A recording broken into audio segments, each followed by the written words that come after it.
Hello everybody! Welcome to another Sunday Funday, and of course we decided not to go see Downsizing because I don't give a shit about it. And we went to see Welcome to the Jungle, the Jumanji 2. Actually, it is actually a sequel to it, though it doesn't address probably one of the biggest problems with Jumanji, which is where they reset the timeline by having Alan go back in whenever he first got taken in by the game. What was it, in the 50s or 60s? Yeah, something like that. Like, it resets it to back before all this started. Yeah, which it does with this. Yeah, this movie does it too, but like, it sends that one kid back to the 90s where he came from and sends the other kids back to... It creates so many time issues. It's like, okay, so how can we be sure that, possibly, like Alan living, and breathing and all that doesn't mean that these other kids from the first movie, they didn't die or anything like that, or their parents, suppose I guess their parents lived or something because of that. I don't know. It's a weird issue with the Jumanji series. They do it in both movies, just to let y'all know. But we're going to actually talk about this. We might spoil this a little bit, like Megan already pretty much did. It's a spoil, because it's the end of the movie. So... Well, everyone makes it out alive. Big surprise there, so... I will go ahead and ask, what did you think of this? It was alright. I think we both thought it was like... I know you were really dreading it. I was kind of like, what are they doing to my childhood here?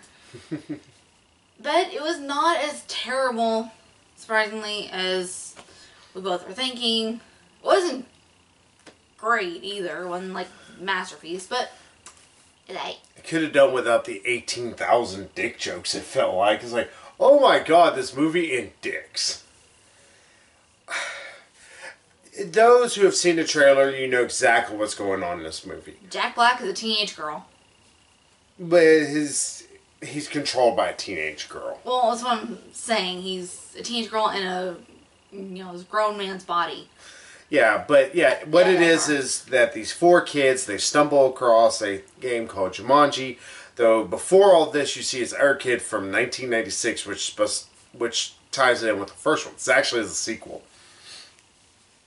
And even the kid, like, his great acting. Board games. Who plays those? Puts down and plays what looks like Twisted Metal. I may be wrong. And then, oh, there's a game. I suddenly have this system this game works for. Oh, no. Almost I expect... This kid has no enthusiasm whatsoever. Yeah, it starts off with the board game from the original movie. Being found by this kid. Well, being found by the dad. It's like, oh, hey, look what I found, kiddo. No, he didn't say that at all. That never happened. No, his dad, like, he, like, was running on the beach. He found the board game, and it was like, waking his son up, like, oh, hey, kiddo, look what I found. That didn't happen at all. What yes, movie did you watch? It happened in the trailer, but that wasn't in the movie. It's in the very beginning, honey. That was not the kid. He was being woken up by his dad knocking at the door. No, that didn't happen. That was in the trailer. That just like the trailer doesn't have all the movie in it. The kid just found it. He was like, oh, you okay. were not paying attention. I was paying attention. No, you were clearly. Because obviously you were remembering just the trailer, because that never happened. But either way, that's not important. Because honestly, the kid's unimportant. But the movie's not important. Anyway, Kid gets sucked in the game. That's all that it's important. And the fact the kid has no acting capabilities. Yeah, it's kind of hinted at in the trailers, and this kind of goes more into detail, obviously, that the board game, it's like, okay, it has to get people to play it. So has it to becomes entice an people. Atari game. Yeah, so it like kind of reinvents itself, kind of reincarnates itself as this little video game cartridge. Though that's, like I said, it still doesn't make any sense. Like, okay, well, he just pulls this game system out of his fucking ass at the beginning. He's like, oh, I happen to have this thing this game works for. It would have been one thing if it was like an N64 or anything else, or if it was a fucking PlayStation he was obviously playing with, if it made itself into a PlayStation game. No, instead it makes this random cartridge for his console that looks like an Atari, but it's not an Atari because obviously it's sliding on the side instead of in the middle, and I don't know what's going on. Yeah, you get these 4 kids. Fridge, who ends up becoming Kevin Hart's character. Oh, fuck, what's his one name? Spencer, he ends up becoming Rock's character. Bethany, she becomes Jack Black. And... Martha, yeah. Ruby Roundhouse. Yeah, she becomes... the badass. She becomes Nebula. Sorry, I can't pronounce the lady's name at all. I think it's Carrie Gillian. Or Gilliam. Gillen or Gillian, something yeah, like that. Right here. Like, it's one of those, like, I just need to scroll. Basically... Yeah, Gillian. Yeah, Nebula from Guardians of the Galaxy movies. Yeah. They all are in detention. It's pretty much the Breakfast Club in a way. And then they start playing with this game and then they have to work together to solve the game and beat it. Otherwise they can't go home. Yeah. It does kind of explain some things, though there are problems with this movie. And it's not the worst movie it could be. Because there are some parts I legitimately did laugh at, because The Rock still has... He does good as a doe-eyed goofball. It really works for his, his acting capabilities. Yeah, he really pulled it off in Central Intelligence. Yeah, and he pulls it off here because he's having to play this guy who's a nerd, and not only that, but he's also very, skittish and very, unbrave. He's never kissed a girl. Yeah, he's a very, behind the scenes little guy. So it works to kind of see The Rock have to do that a little bit. Yeah. Kevin Hart's having to play as this jock guy who's just... That's why he's just an asshole. He's just a dickhead. Yeah. And Jack Black, I will say, out of all the people, they all have their own little character developments. Bethany, she probably has the most in a way, but it's from such a shallow character that it's pretty easy to get more enjoyable than that character. Though it feels exactly like you'd expect from a child's movie. Which, like I said, this movie really has a tonal problem, I think. Because, like I already said, there's dick jokes galore in this. Like, they have to talk to Bethany about the fact she's like, I need to pee. And it's in Jack Black's voice. Though I will say, Jack Black does do a pretty good, impersonation. I can't even with this jungle. Yeah, everybody, I thought that was going to kill me the whole time. Fucking just murder me now. It'd be better. But it's not as grating as you would think. It's not so much of that where it's complete and let's just call normal, high schoolers, complete and fucking idiots. Where they don't English good. Yeah. It's like, alright, learn sentence structure, folks. That's all I ask. Just learn how the sentences are created by putting the words in an order that makes sense. And having verbs and adjectives and nouns. But that's a little gripe. But yeah, she gets actually this character development that actually kind of explains her from going from a shallow person to becoming less of a shallow person. Martha changes as well because at first she's a bit of an outcast, but by choice. And she begins to let in more people. Yeah, she's one of those, she's afraid of rejection. That's why she kind of closes herself off from everybody. Yeah, which you've seen this a billion times. Yeah. It's not done particularly bad, but it's not done particularly well. You're not going to remember this particular movie. Yeah, it's kind of stereotypes of teenagers. Yeah. And to be fair, the jock doesn't learn shit. Yeah, except it's okay, my friend that I tried to ditch, she's cool again. Yeah, it doesn't teach the jocks, alright, well, you're not as cool as you wish you were, or anything like that. No, it's just alright, well, friends. We're friends again. I've been asshole to you all these years. Yeah. And, like I said, there's some problems, I got really sick of the fucking dick jokes. Because I get it. It's dick jokes, alright? It's fine if this is going for more... A woman in a man's body discovering that. more importantly, I would care for that a little bit more if it was in, like, let's say, a rated R raunchy film. Not a kids movie. This is a PG-13 aimed for kids film. And that's the thing. This is aimed for kids. Like, there's no cursing, really. A few instances of shit. It's very light at best. And on top of that, it feels so... It feels very Disney-y in a way. And not in the good kind of Disney. This isn't, Marvel's Disney or, Star Wars Disney, which, let's admit, Star Wars Disney, as much as people rail against it, it's a lot fucking darker than other Star Wars was.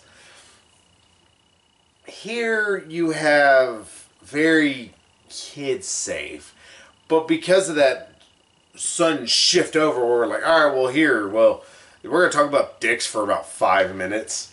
And some of it's a little funny, but it's like, okay, but we were just having this other stuff that was very teenager aimed in a way, but more towards younger teenagers, like 10, 11 years old.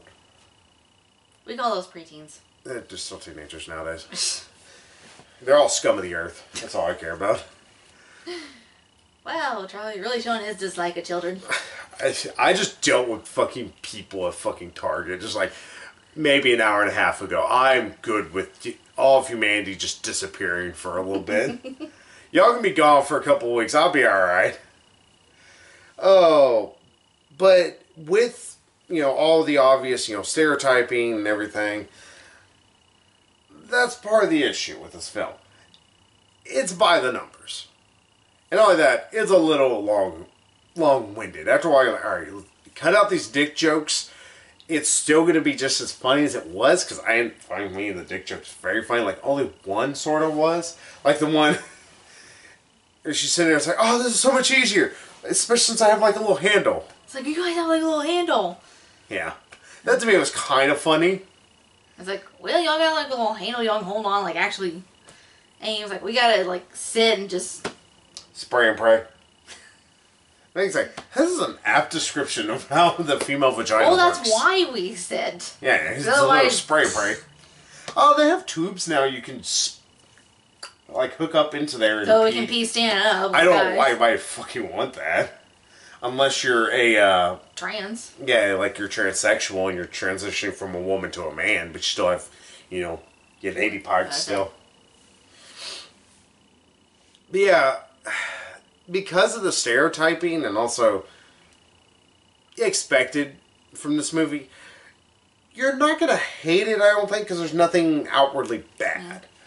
There's nothing where you're sitting just going, ugh. There are a few times where I kind of rolled my eyes a little, but it wasn't like real hard. Like I rolled my eyes harder in the Romeo and Juliet fucking sequel. The trailer. Sherlock Gnomes. Oh my god. No ship, Sherlock. It's like, oh god, that fucking pun. It hurts you, actually. Yeah, it's not a good pun. I love a good pun. I thought it was like just dumb enough to be funny. No, a pun needs to be good. It needs to be beyond, just dumb. It needs to be as opposed to some of the puns you throw out on a daily basis. My puns are awesome. Yeah, sometimes. They are so punny, it's just funny. She's laughing, that's the thing. You don't see the big smile. And now you get to hear it. Shut up! I win. This is what I gotta put up with for the rest of my life. Yeah.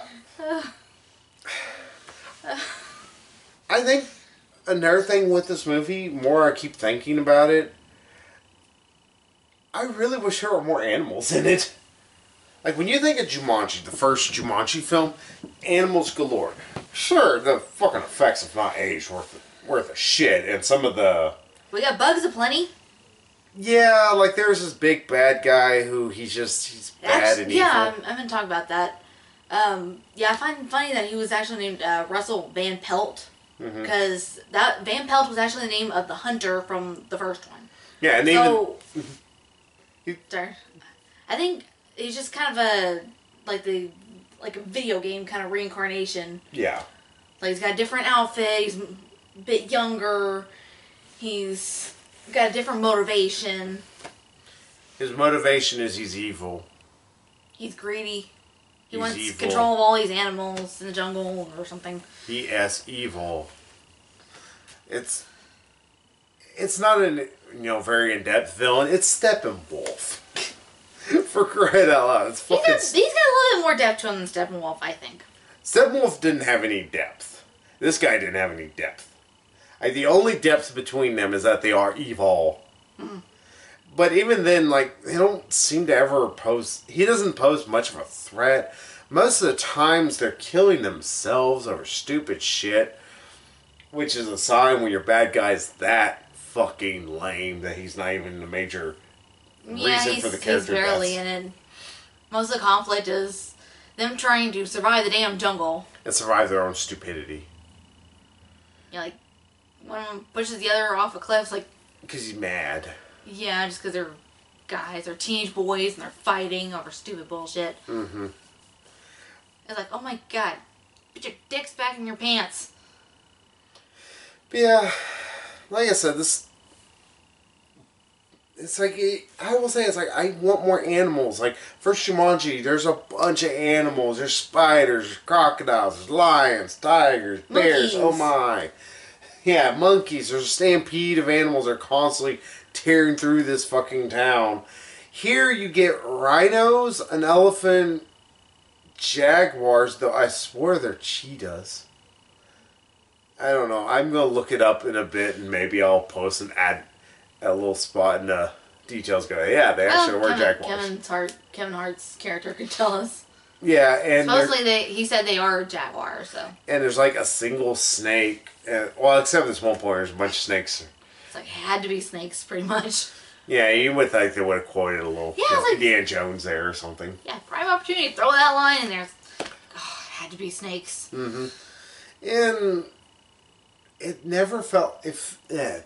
best way to put it, the main bad thing, instead of like with the first movie where it was the game, and also all these dangers it kept throwing at them. Yeah. Here, the animals just happened to be part of the background, it felt like. Oh, hippos were there, of course. You're seeing hippos in the trailer. Yeah. And they get chased by some rhinos, and there's an elephant at one point. Like, one freaking elephant. Yeah. Meg's just repeating me now. I'm just saying. Yeah, it doesn't feel like a lively jungle of animals. It feels like just a random mishmash of shit that kids would notice. Like, there ain't even lions in this. Yeah, it seems less wildlife and more... Romance in the Stone.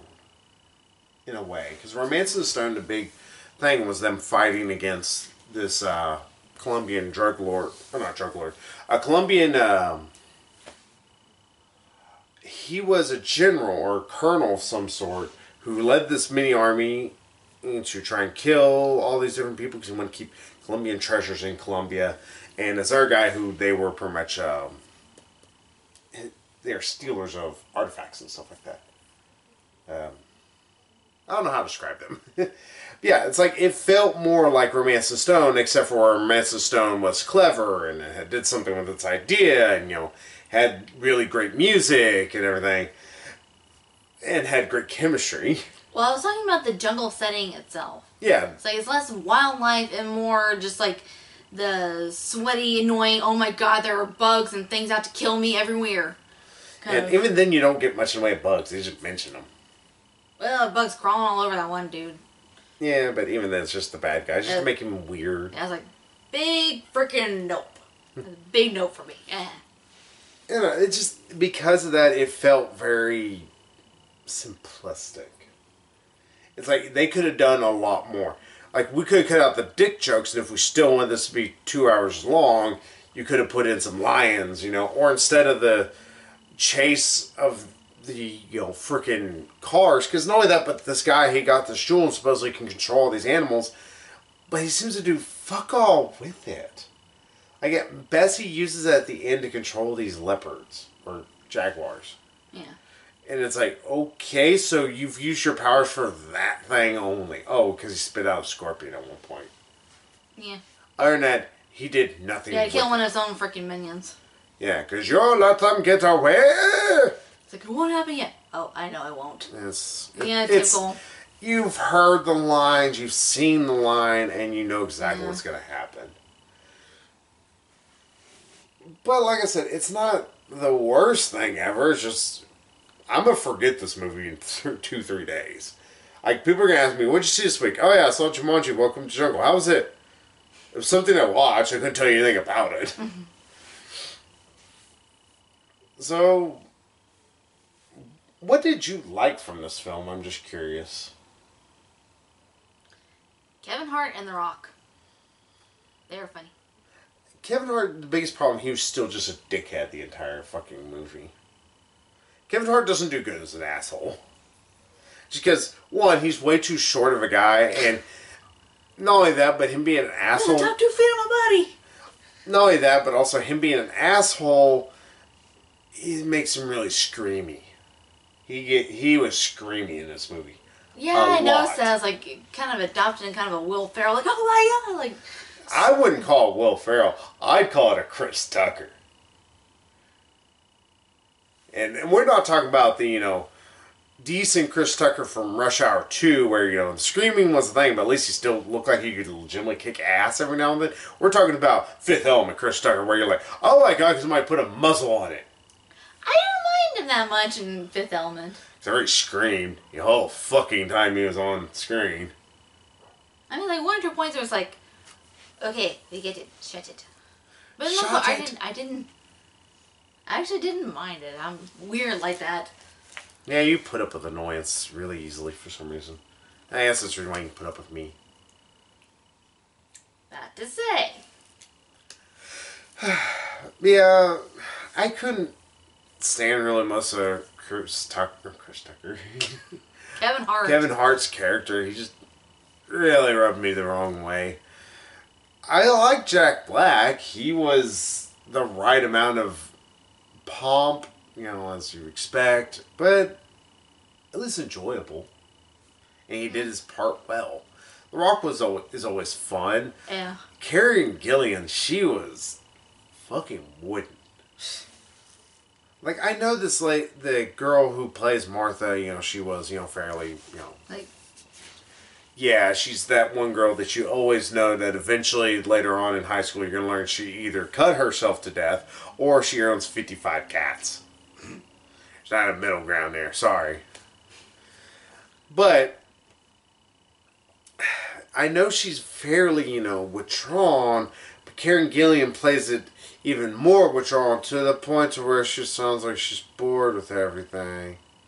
well, maybe she doesn't know how to do anything but be a badass. I don't know. Because she wasn't, she wasn't too terribly bad when she was actually being a badass.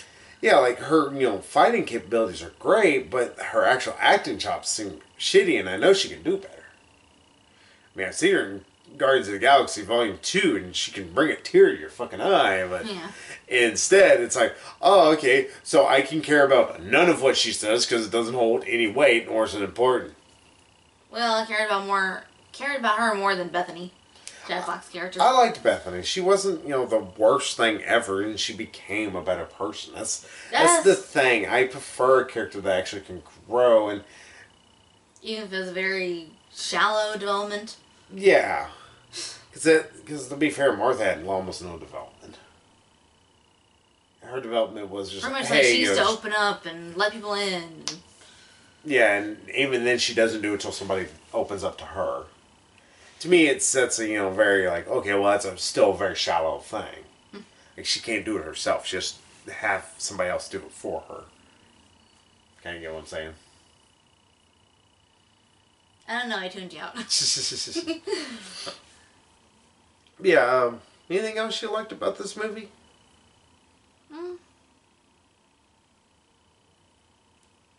Not that I can remember. Yeah, it's somewhat on the forgettable side. Yeah, this is easily one of those movies you could take your kids to watch. They'll probably enjoy it.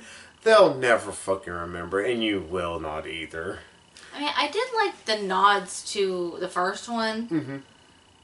Like, the board game itself, and also that Alan Parrish was here. Mm-hmm. Ron Williams' character, for those of you who have not seen Jumanji in forever.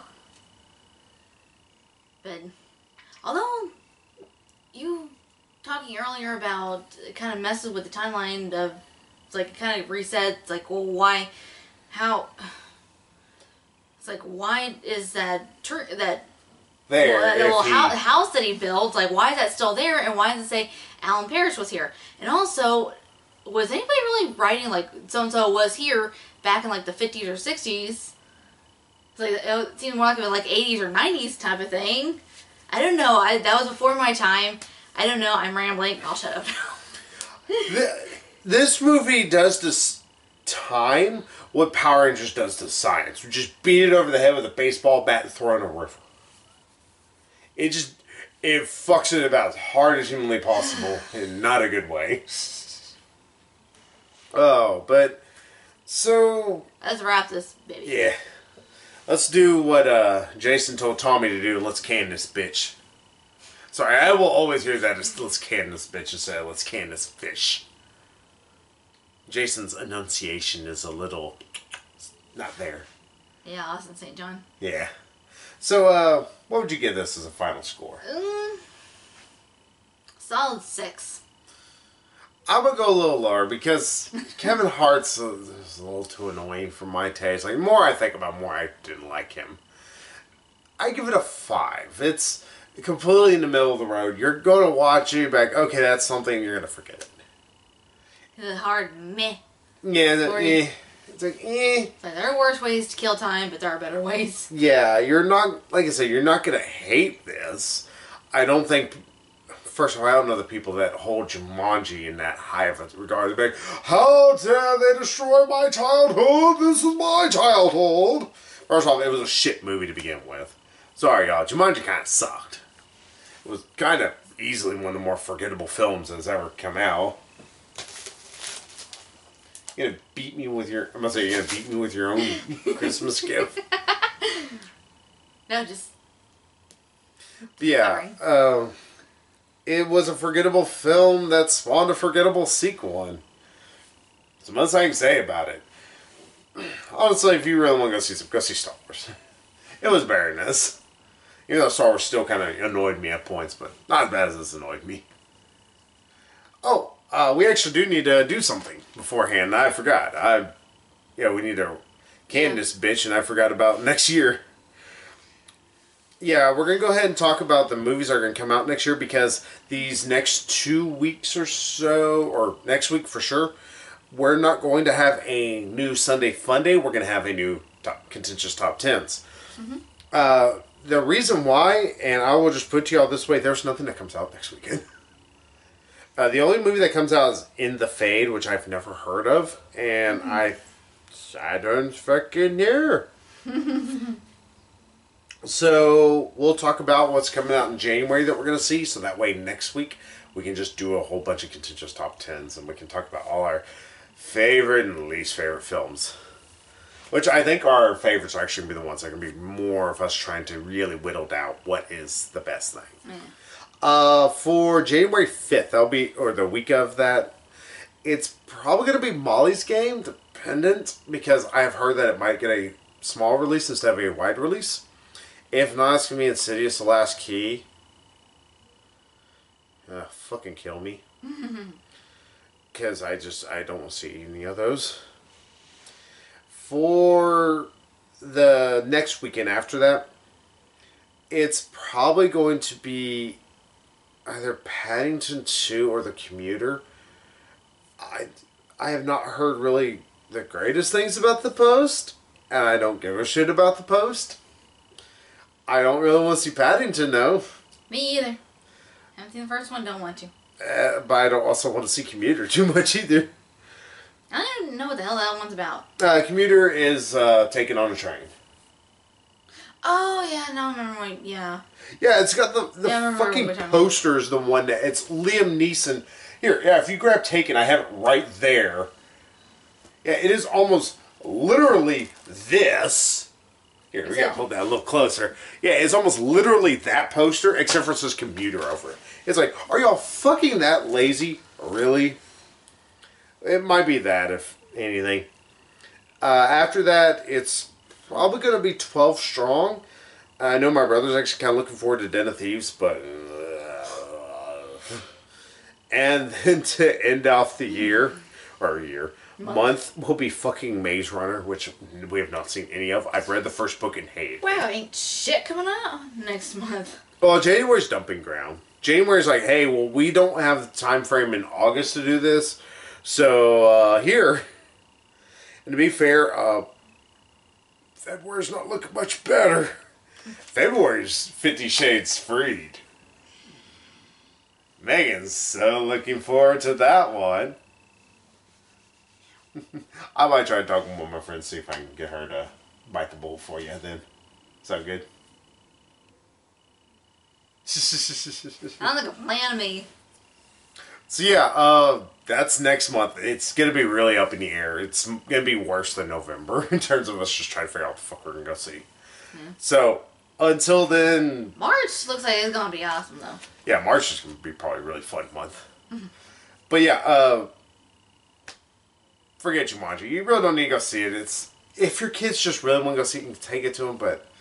they're going to forget it as soon as you're going to forget it. So... I guess until then, we'll see you with some contentious top 10s next week, and we'll actually talk about some of our least favorite films of this past 2017, which I think we already know what our number one is.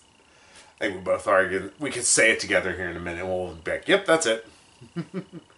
So. Well, I don't know. Like, your number one, maybe this one movie I'm thinking of that I have not seen. Well, from what you told me about, I was like, okay, yeah, that sounds really dumb. No, I'll talk about it here in just a second.